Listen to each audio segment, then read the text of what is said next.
என் திருநாட்டு மக்களுக்கு அன்பான வணக்கத்தை தெரிவிச்சுக்கிறேன். மனித வாழும் காலங்களில் மதம், மாச்சரியம், போட்டி, பொறாமை, தேவையில்லாத குண அதிசயங்கள் தேவையில்லை என்ற ஒரு காரணத்துக்காக இந்த காணொளியை உங்களுக்கு நான் சமர்ப்பணம் பண்ணியிருக்கேன். முதல்ல நம்ம வாழும் காலங்கள் கடந்த காலமாக இருக்கலாம், நிகழ்காலமாக இருக்கலாம், எதிர்காலமாக இருக்கலாம். ஆனால் எந்த காலம் இருந்தாலும் மனிதர்கள் வாழ்கிற காலம் தற்காலிக காலந்தான்றத உணர்ந்து வாழ்க்கையை வாழும்போது அந்த தன்மையோட அந்த நிலைப்பாடோட வாழணும். 2வது பள்ளி பயணம்.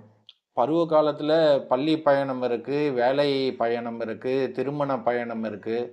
இதெல்லாம் முடித்த பிறகு மனுஷனோட உயிர் பிரியும் போது இறுதி பயணம்னு இருக்குது. எந்த பயணமாக மனிதர்கள் வாழ்ந்தாலும் இது ஒரு வாழ்க்கையின் ஒரு சூட்சமத்தை கொடுக்கக்கூடிய தற்காலிக பயணன்றத மனுஷன் உணர்ந்து வாழணும். அடுத்தது ஒவ்வொரு காலகட்டத்துக்கும் ஒரு ஆட்டம் தொடங்கும் மனுஷனுக்கு. அது பருவ ஆட்டமாக இருக்கலாம், வாலிப ஆட்டமாக இருக்கலாம், இல்லை திருமண வரவேற்பில் அந்த ஆட்டம் இருக்கலாம். மனுஷன் உடல்ல இருந்து உயிர் பிரியும் போது ஒரு இறுதி ஆட்டம் ஒன்று இருக்கும். அந்த ஆட்டம்தான் அடங்கும்.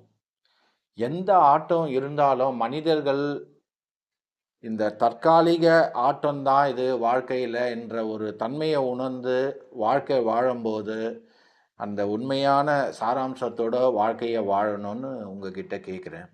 அடுத்தது, இது ஏற்றத்தாழ்வு, நீ உயர்ந்தவன் நான் உயர்ந்தவன், இந்த மாதிரி ஏற்றத்தாழ்வுகள்லாம் அவசியமே கிடையாது. இது வாழும் காலங்கள் எல்லாமே ஒரு தற்காலிக தன்மையை பெற்று தான் அமையும்.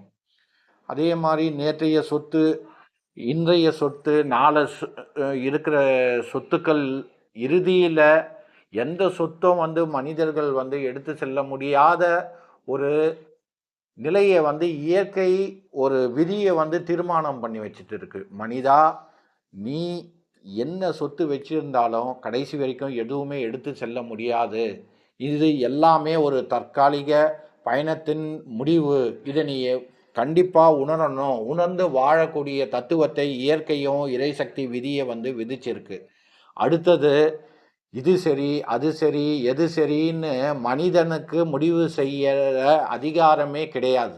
எல்லாமே இங்கே இறை சக்தியும் இயற்கை சக்தியும் மட்டும்தான் முடிவு எடுக்கக்கூடிய முழு அதிகாரத்தையும் அதுக்கு உண்டான வடிவமைப்பை வைத்து தான் மனுஷன் வாழக்கூடிய தன்மையில் இந்த தன்மையை உணர்ந்து மனுஷன் வாழக்கூடிய பயணத்தை மேற்கொள்ளணும். இது மட்டும் இல்லாமல் இறைசக்தி மற்றும் இயற்கை சக்தி சொல்லும் விதிமுறை என்னென்ன, உயிர் வளர்க்கும் கலையை கற்போம், உயிர் பாதுகாப்பு கலையை கற்போம், உயிருக்கு மதிப்பு கொடு, உயிருக்கு மரியாதை கொடு, நாட்டின் வளம் காப்போம். இதுதான் ஒரு பொதுவான தத்துவமாக இறைசக்தியும் இயற்கை சக்தியும் நமக்கு கொடுத்துருக்கிற மிகப்பெரிய ஒரு பொக்கிஷமாக நீங்கள் எடுத்துட்டு வாழ்க்கை வாழறதே ஒரு குறிப்பிட்ட காலம்தான். அதில் மகிழ்ச்சியோட ஆனந்தத்தோட ஒரு உயிர் இன்னொரு உயிரை எப்படி நடத்தணுன்ற ஒரு தன்மையை உணர்ந்து நம்ம வாழ்க்கை வாழ்ந்தன சொர்க்கமாக இங்கே வாழக்கூடிய வாய்ப்புகள் இயற்கையும் இறைசக்தியும் அதுக்கு உண்டான தன்மையை கொடுத்துருக்கு. நன்றி, வணக்கம்.